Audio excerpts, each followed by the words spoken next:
विद्यार्थियों, इस क्लास में हम अध्ययन करेंगे रीति काव्य सिद्धांत। रीति काव्य शब्द के लिए सबसे पहले ये जरूरी है कि रीति काव्य है क्या या रीति काव्य किसे कहा जाता है। रीति संप्रदाय की स्थापना आचार्य वामन ने की थी, जिन्होंने रीति को काव्य की आत्मा स्वीकार किया था। उनका कथन था रीतिरात्मा काव्यस्य, कि रीति ही काव्य है, रीति है वो काव्य की आत्मा है। अगर रीति नहीं है तो काव्य है वो बिना आत्मा के निर्जीव है। इस तरह से उन्होंने रीति संप्रदाय की स्थापना की। रीति का अर्थ है विशिष्ट पद रचना। रीति का अर्थ है किसी विशिष्ट अर्थ, विशिष्ट तरीके से, विशिष्ट शैली में रचना करना। भोजराज ने सरस्वती कंठाभरण में काव्य गुणों की परिचायक रीति को माना है। कुछ विद्वान काव्य गुण और काव्य रीति दोनों को एक ही चीज स्वीकार करते हैं। आचार्य विश्वनाथ ने इसे रसों की उत्कृष्टता बढ़ाने वाली स्वीकार किया है, तो कुंतक ने रीति और मार्ग दोनों को एक ही चीज बताया है और मार्ग या काव्य रचना का विशिष्ट तरीका उसे स्वीकार किया है। वामन ने जिसे रीति कहा है, कुंतक ने उसे ही मार्ग कहा है। अलग अलग विद्वानों ने इसके अलग अलग भेद भी किए हैं। कुछ विद्वानों ने इसके देश, भाषा, व्यवहार आदि के आधार पर इनके नामकरण किए हैं। जैसे विदर्भ जो क्षेत्र है, उस क्षेत्र की वैदर्भी रीति, उसके आधार पर इसका नामकरण किया है, वो है वैदर्भ और वो उसकी रीति है वैदर्भी। गौड़ देश, गौड़ देश की रीति हुई गौड़ी। इसी प्रकार से पांचाल, पांचाल की रीति पांचाली। लाट, लाट देश की रीति लाटी। तो इस तरह से विद्वानों ने क्षेत्र के आधार पे, स्थान के आधार पे रीतियों का वर्गीकरण किया है, जिसमें चार उसके भेद बताए हैं। एक वैदर्भी, गौड़ी, पांचाली और लाटी।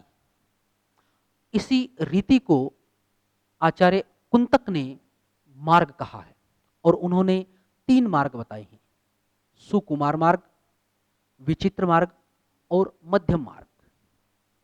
उन्होंने यहाँ रीतियों की संख्या या यूं कहीं मार्गों की संख्या तीन ही मानी है। विद्यार्थियों, ये तो थे संस्कृत के आचार्य जिनका मत हम रीति के बारे में सुन रहे थे। अब है कि हिंदी के जो कुछ आचार्य हैं वो रीति के बारे में क्या सोचते हैं। बाबू गुलाब राय है, वो पाश्चात्य शैली के तत्वों का समावेश रीति में मानते हैं और उसी के अनुसार अपना मत भी प्रकट करते हैं। दूसरी तरफ डॉक्टर नगेंद्र है, वो वामन का समर्थन करते हैं और वामन के अनुसार ही उनका मानना है कि रीति है वो काव्य शैली, काव्य रचना करने की एक अपनी शैली है, अपना एक अलग तरीका है। तो इस तरह से रीति का सब विद्वानों ने अपने अपने अनुसार अपना अपना मत दिया है। काव्य सिद्धांत के अंदर दूसरी चीज आती है नायक। जिस चीज का हम अध्ययन करते हैं, हम काव्य में बार बार इस चीज को देखते हैं कि नायक और नायिका ये कई तरह के बताए जाते हैं, उनका जिक्र आता है, उनका वर्णन आता है कि उस काव्य में उसका काव्य का नायक है, उसका ऐसा व्यवहार है, ऐसा आचरण है, नायिका इस प्रकार की है। अनेक काव्यों में नायिकाओं के व्यवहार, उनके स्वभाव का, नायक के व्यवहार, उनके स्वभाव का वर्णन आता है और उसी वर्णन के आधार पर नायक का भेद किया जाता है, नायक के प्रकार बताए जाते हैं। तो नायक के भेद या नायक के क्या है, नायक किसे कहा जाएगा, इसके संबंध में सबसे पहले जो विवरण मिलता है वो भरत मुनि के नाट्य शास्त्र में मिलता है। अपने नाट्य शास्त्र में वेशभूषा इत्यादि के आधार पर आचार्य भरत ने नायक के कुछ भेद बताए। लेकिन उससे पहले है कि नायक है कौन। नायक उस पात्र को माना जा रहा है काव्य में जो सर्वगुण संपन्न संपन्न है, उसमें उसके व्यक्तित्व में किसी तरह की कमी नहीं, जो सर्वोच्च गुणों वाला है, सबसे आदर्श है और आदर्श को लेकर चलता है, एक आदर्श की स्थापना करता है। जैसे रामायण में श्री राम, वो उस काव्य के नायक है। अब दूसरी बात आती है नायक का वर्गीकरण या नायक के भेद। तो भेदों में जो सबसे पहले जो नायक का वर्गीकरण किया गया है, वो नाट्यशास्त्र में उसके 4 भेद बताए गए हैं। धीरोदात्त, धीरोधत्त, धीर ललित और धीर प्रशांत। लेकिन अलग अलग विद्वानों ने यहाँ भी अपना अलग अलग मत दिया है। अलग अलग मत उनके व्यवहार के आधार पर या उनके शैली जीवनचर्या के आधार पर जो अलग अलग मत प्रकट किए गए हैं, वो उनमें सबसे पहले है व्यवहार के आधार पर। व्यवहार के आधार पर नायक नायक है, वो व्यवहार के आधार पर किस किस प्रकार के कैसा कैसा उनका व्यवहार है, तो वो किस प्रकार के नायक कहलाएंगे। जिनमें है सबसे पहले अनुकूल नायक। अनुकूल नायक, ये वह नायक है जो अपनी स्त्री अथवा नायिका से ही प्रेम करता है, पर स्त्री से उसे कोई सरोकार नहीं होता है। दूसरा है दक्षिण नायक। दक्षिण नायक, यह इस प्रकार का नायक है कि यह बहुत सी स्त्रियों से, बहुत सी पर स्त्रियों से ही प्रेम करता है। तीसरा है शठ नायक। शठ नायक, ये नायक का ऐसा प्रकार है जिसमें वह स्वयं अपराध करने पर भी नायिका से मीठी मीठी बातें करता है और उसे अपने प्रेम जाल में फंसाए रखना चाहता है, और वह उस पूर्व प्रेमिका से भी प्रेम का व्यवहार रखता है, उसे त्याग नहीं देता है। चौथा है धृष्ट नायक। धृष्ट नायक, यह इस प्रकार का नायक है जो नायिका द्वारा धिक्कारने पर भी, उसके बुरा भला कहने पर भी किसी तरह से उसके व्यवहार में कोई परिवर्तन नहीं आता, वह लज्जित नहीं होता और हमेशा झूठ बोलता रहता है। ये तो था 4 प्रकार के नायक व्यवहार के आधार पर। अब है जो साहित्य दर्पण में वर्गीकरण किया गया है, भेद बताए गए हैं, उसमें नायक के जो भेद हैं, वो साहित्य दर्पण में जो नायक का सबसे पहला भेद बताया गया है, वो है धीरोदात्त। धीरोदात्त नायक, ये वह नायक है जो क्षमाशील है, अति गंभीर है, स्वाभिमानी है, स्थिर स्वभाव का है, उसमें प्रत्येक तरह से सारे गुण विद्यमान है, वह सर्वगुण संपन्न जिसको दिखाया जाता है। दूसरा है धीरोदात्त। धीरोदात्त नायक, यह नायक है वो मायापटु होता है, थोड़ा माया मोह में इसका मन होता है, क्रोधी होता है, स्वभाव इसका स्थिर नहीं होता है और यह अहंकार और गर्व दर्प से युक्त होता है। चौथा है नायक, तीसरा नायक का रूप है धीर ललित। धीर ललित प्रकार का जो नायक होता है वो निश्चिंत होता है, उसका स्वभाव बड़ा मीठा और मृदु होता है, वह कला प्रेमी भी होता है। अगला नायक का जो भेद है वो है धीर प्रशांत। धीर प्रशांत जो प्रकार का नायक है वह लगभग ब्राह्मण वर्ण का होता है, ब्राह्मण जाति से होता है और उसमें त्याग की भावना बहुत अधिक होती है। तो ये थे जो प्रकार, वो थे साहित्य दर्पण के अनुसार 4 भेद जो बताए गए हैं नायक के। अब है धर्म के अनुसार भी कुछ भेद बताए गए हैं। धर्म के अनुसार 3 भेद बताए गए हैं। धर्म के आधार पर सबसे पहले है पति। पति वह नायक है जो जिस स्त्री से उसने विवाह किया है वह उसी के प्रति समर्पित रहता है। दूसरा है उपपति। उपपति नायक वह होता है जो पति न होकर भी उस स्त्री से प्रेम करता है और उसकी आचार हानि, उसकी व्यवहार हानि कर देता है। तीसरा जो धर्म के आधार पर है वो है वैश्विक वैश्विक नायक। वैश्विक नायक वो होता है जो वैश्यागमन करता है, वेश्याओं के यहाँ आता जाता रहता है, वह वैश्विक नायक कहलाता है। तो विद्यार्थियों, ये था नायक से संबंधित उसका वर्गीकरण, उसका प्रकार, किस किस प्रकार के काव्य में नायक हमें देखने को मिलते हैं। इसी प्रकार हमारे काव्य शास्त्र के आचार्यों ने कुछ नायिका भेद भी किया है। नायिकाओं के भी भेद उन्होंने बताए हैं, अलग अलग प्रकार की नायिकाएं होती हैं। भरत मुनि का जो वर्गीकरण है उसमें 8 प्रकार की नायिकाएं बताई गई हैं। भरत के वर्गीकरण में 8 प्रकार की नायिकाएं हैं। आचार्य भरत मुनि ने जो वर्गीकरण किया गया है उसमें उन्होंने उसके 8 प्रकार स्वीकार किए हैं, जिसमें सबसे पहला है प्रोषित पतिका नायिका। प्रोषित पतिका नायिका वह होती है जिसका पति प्रदेश चला गया हो और जो उसके विरह में अत्यंत दुखी हो, वो विरहिणी नायिका प्रोषित पतिका नायिका है। जिसके पति परदेश चले गए हों, जो देशावर गए हों किसी व्यापार के कारण, किसी अन्य किसी काम से, जो अपनी पत्नी के साथ जब वो नहीं होते तो उनकी पत्नी है वो नायिका का चित्रण जब किया जाता है तो वो है प्रोषित पतिका नायिका। दूसरा रूप नायिका का है वो है क्लहक्रांता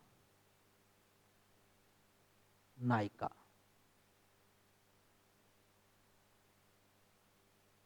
क्लहक्रांता या इसे क्लहांत्रिता नायिका भी कहते हैं, जो घर में क्लह करे, क्लेश करे, पति का अपमान कर उस पर खेद प्रकट करे।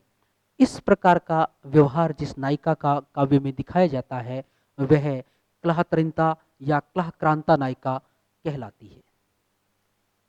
तीसरी जो भरत मुनि ने बताया है वो है खंडिता। तीसरा प्रकार है खंडिता नायिका।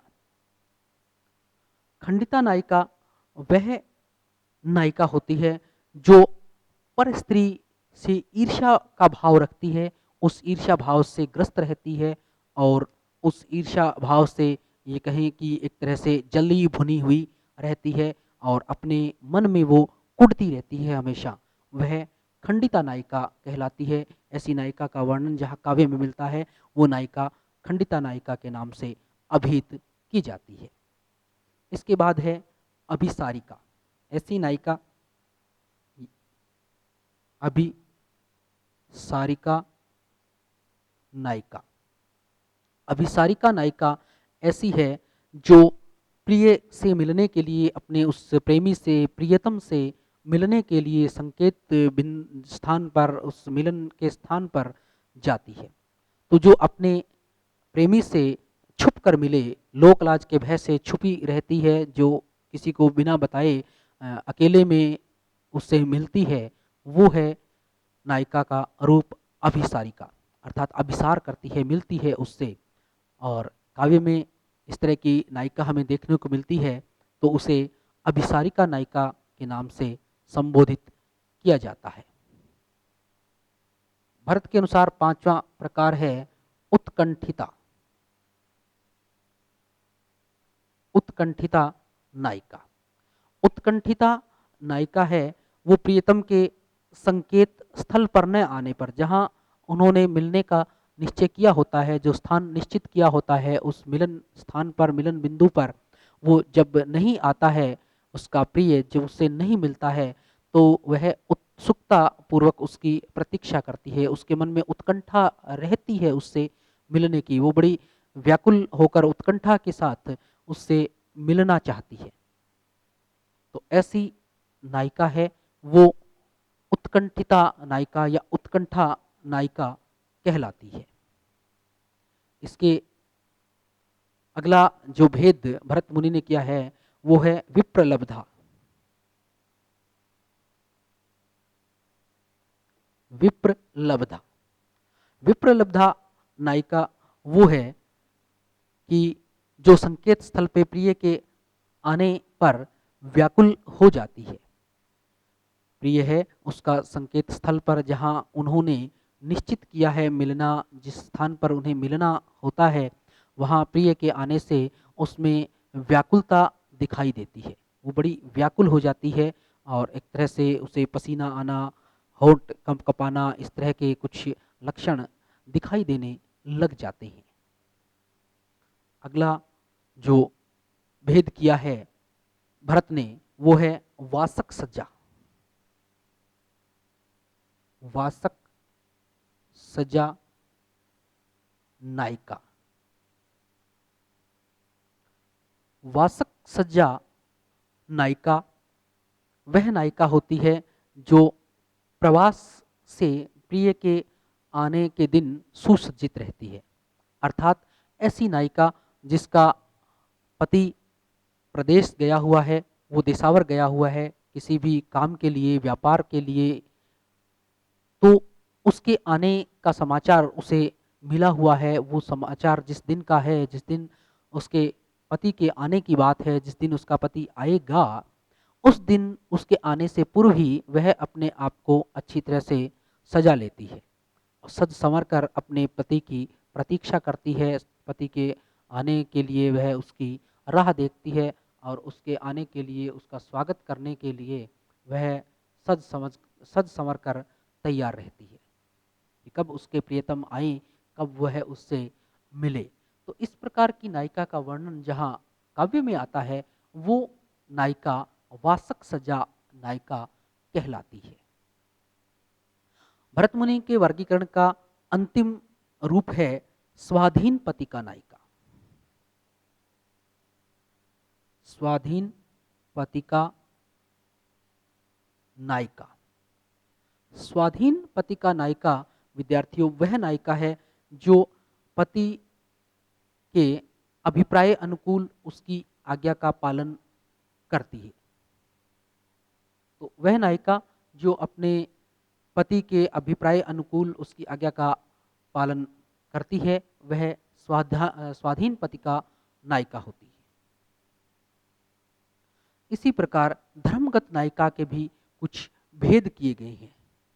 नायिका के वे भेद जो धर्म के आधार पर किए गए हैं, सामाजिकता के आधार पर किए गए हैं। धर्मगत नायिका भेद, जिसमें सबसे पहला है सवकिया नायिका। सवकिया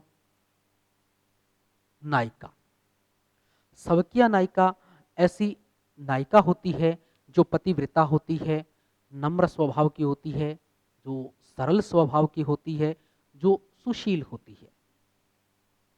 इस प्रकार की नायिका जो पूर्ण तरह से पूर्णतया पतिव्रता, पूर्णतया अपने पति को समर्पित होती है, जिसमें लोक लाज होता है, जिसका स्वभाव बड़ा मृदु होता है, मीठे स्वभाव की होती है, उसके स्वभाव में कोई किसी तरह की कोई चंचलता, किसी तरह का कोई छल, कोई कपट कुछ भी नहीं होता है। इस तरह की नायिका का वर्णन काव्य में जहाँ मिलता है, वह नायिका सवकिया नायिका कहलाती है। दूसरे प्रकार की नायिका है मुग्धा नायिका।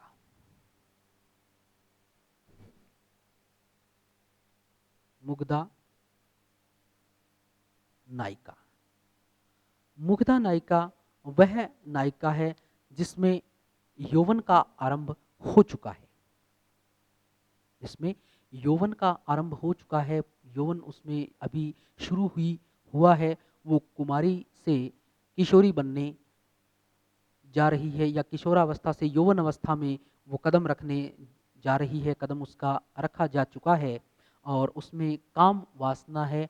वो कहीं न कहीं अपना रूप दिखाने लगी है।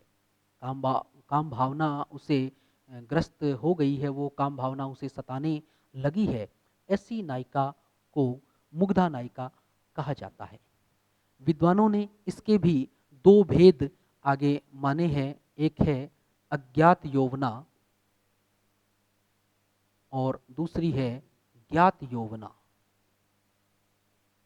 अज्ञात यौवना वो नायिका है जिसे अपने यौवन का ज्ञान नहीं है। यौवन में उसने कदम तो रख लिया है, यौवन उस पे आना शुरू हो गया है, अर्थात यौवन का अवतरण उसमें हो गया है, लेकिन उसे इन चीज़ों का पता नहीं है। काम भावना उससे उसका मन ग्रस्त रहता है, लेकिन अज्ञानतावश वह उसके संबंध में कुछ कर नहीं पाती है, किसी से कुछ पूछ नहीं पाती है, कोई जानकारी उसके पास नहीं होती है। तो वो है अज्ञात यौवना नायिका। दूसरा जो इसका प्रकार है ज्ञात यौवना नायिका। ये ऐसी नायिका है जिसे अपने यौवन का ज्ञान होता है, काम भावना से वह त्रस्त रहती है और उसके संबंध में उसे अधिकतर जानकारी सारी उसके पास होती है। इस तरह की जो नायिका है वो है ज्ञात यौवना नायिका। तीसरा जो इसका प्रकार है वो है मध्या नायिका। मध्या नायिका वह नायिका है जो जिसकी काम पिपासा बढ़ जाती है, जिसकी काम पिपासा ज़्यादा होती है, यौवन का उभार उसके ऊपर बहुत अधिक होता है, यौवन पूरा अपना चरम सीमा पर होता है, उसे बिल्कुल भी लज्जा नहीं आती है किसी बात की, और रंग बिरंगी या तरह तरह की रति क्रीड़ा से की जो व्यवहार है उसका वो बढ़ता ही जाता है। उसमें रति क्रीड़ा में वो निपुण होती है, हर तरह से रति क्रीड़ा में वो पारंगत होती है। ऐसी नायिका का जहाँ वर्णन है वह मध्या नायिका कहलाती है। ऐसी नायिका में यौवन है वो अपना चरमोत्कर्ष पर दिखाई देता है, काम भावना से पीड़ित रहती है और उस काम भावना को शांत करने में भी उसे हर तरह से दक्षता मिली हुई होती है, वो कहलाती है मध्या नायिका। चौथा रूप उसका है प्रौढ़ा नायिका। प्रौढ़ा नायिका विद्यार्थियों, ये नायिका है वो रीति क्रीड़ा के सभी कौशल पूरी तरह से जानती है और पूरा यौवन उसके ऊपर आया हुआ होता है। जैसा कि नाम से विदित है प्रौढ़ा, तो वो प्रौढ़ हो चुकी होती है और पूरे कौशल जितने भी कौशल रति क्रीड़ा के हैं वो सारे जानती है। रति क्रीड़ा करने में उसे लज्जा नहीं आती है और वह रति क्रीड़ा करने में नायक से भी अधिक शक्ति का उपयोग करती है, नायक से भी अधिक शक्ति वह दिखाती है। ऐसी स्त्री का वर्णन, ऐसी नायिका का वर्णन जहाँ काव्य में हमें देखने को मिलता है, काव्य में जहाँ प्राप्त होता है, वहाँ होती है वो नायिका, वो प्रौढ़ा नायिका कहलाती है। इसके बाद है परकिया। नायिका का जो रूप है वो है परकिया नायिका। परकिया नायिका है वो इस तरह की नायिका है जो गुप्त रूप से पर पुरुष से संबंध रखती है। ऐसी नायिका जो गुप्त रूप से किसी पर पुरुष से संबंध रखती हो, उस पर पुरुष से उसका संबंध हो, उसकी काम भावना किसी एक पुरुष से शांत नहीं होती है, तो वह एक से अधिक पुरुषों से भी संबंध रखने में हिचक नहीं करती है, किसी तरह से हिचकती नहीं है। तो ऐसी नायिका का जहाँ वर्णन आता है वह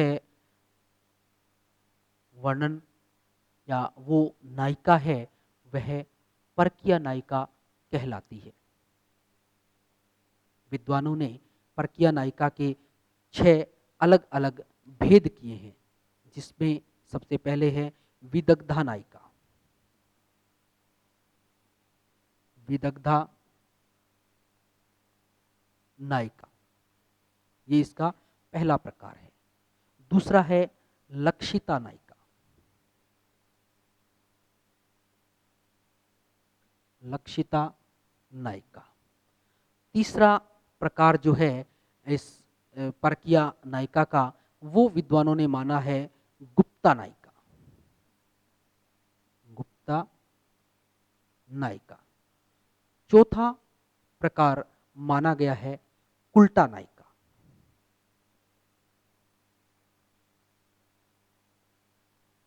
उल्टा नायिका। पांचवा इसका प्रकार है मुदिता नायिका। मुदिता नायिका। छठा प्रकार है अनुशयना नायिका। अनुशयना नायिका।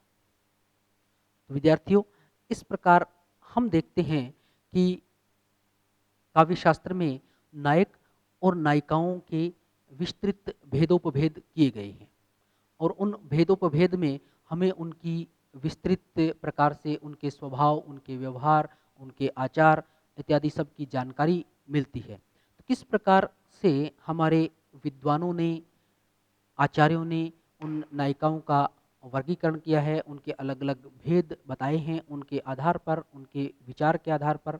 जिस तरह से हम देखते हैं कि कवि देव ने भी नायिका के अलग अलग भेद उनकी जाति के आधार पे, उनके स्थान के आधार पे, उनके व्यवहार के आधार पर अलग अलग भेद किए थे। तो नायिकाओं के अनेक विद्वानों ने, अनेक आचार्यों ने अपने अपने तरीके से, अपने अपने अनुभव से अलग अलग भेद किए हैं और इसी प्रकार भेद हैं वो नायक के भी किए हैं।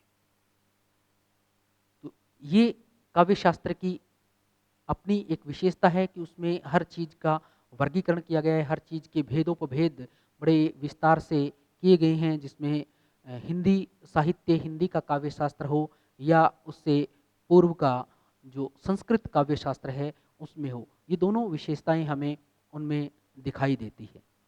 इसी तरह से रीति की जो बात है कि एक दो चीज़ें हमें यहाँ देखने को मिल रही हैं, एक तो रीति काव्य और एक रीति काव्य का जो रीति नाम का जो एक संप्रदाय है, वो रीति काव्य में हम उस चीज को शामिल करते हैं जिसमें रीति काल विशेष एक है, जिसमें सारा काव्य है किसी रीति विशेष के आधार पे किया गया है, रीति के आधार पे एक परंपरा बना ली है कि वो सारा काव्य दरबारी काव्य है, उसमें श्रृंगारिक वर्णन है, उसमें मांसल वर्णन है, जिसमें प्रेम का चित्रण किया गया है। तो इस तरह का जो सारा वर्णन है वह वर्णन रीति काव्य है।